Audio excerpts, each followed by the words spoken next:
승태 전 대법원장이 사법농단 의혹 1심 재판에서 무죄를 선고받은 것을 두고 여야는 엇갈린 반응을 내놨습니다. 국민의힘은 문재인 정권의 무리한 사법부 장악의 결과라고 평가했고, 더불어민주당은 당시 수사를 맡았던 윤석열 대통령과 한동훈 비대위원장부터 입장을 밝히라고 압박했는데요.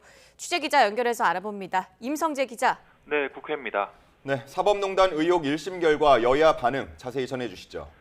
네, 여야 모두 사법농단 의혹 1심 재판 결과에 공식 논평은 내지 않았습니다.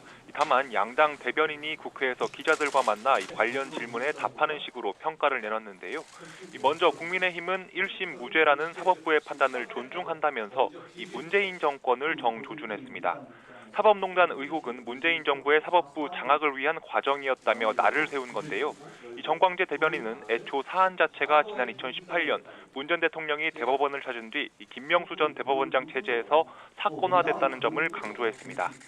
해당 사건을 수사한 건 검사 시절의 한동훈 비상대책위원장이었다는 지적에는 한 위원장의 별도 입장은 없다면서도 당시 정해진 절차에 따라 기소한 거로 안다고 답했습니다. 이것은 명확하게 검찰은 검찰의 역할을 충실히 진행했던 것이고요. 사법부는 이번에 사법부의 역할을 충실히 진행한 결과라고 보고 있습니다. 홍준표 대구시장 역시 자신의 SNS에 문재인 정권 때 정치적 판단으로 마구잡이 정치 수사가 이뤄진 거라며 당시 야당 대표로서 그분들을 도와주지 못한 것을 뼈저리게 반성한다고 밝혔습니다. 반면 더불어민주당은 당시 양 전 대법원장 등을 기소한 검찰 수사 라인에 초점을 뒀습니다.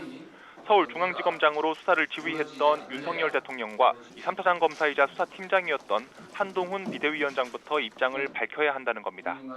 권칠승 수석대변인은 지난 2018년 50여 명의 검사가 투입되고 5개월 동안 진행된 수사라며 이같이 비판했습니다. 사법농단 의혹이 문재인 정부의 사법부 장악 시도라는 여당의 주장에 대해서도 타당하지도 논리적이지도 않다고 반박했습니다.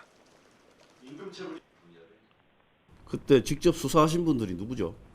직접 수사하신 분들이 입장을 밝혀야지 자꾸 엉뚱한 정치적 해석이나 논리를 펴는 것은 전혀 타당하지 않은 이야기라고 생각합니다.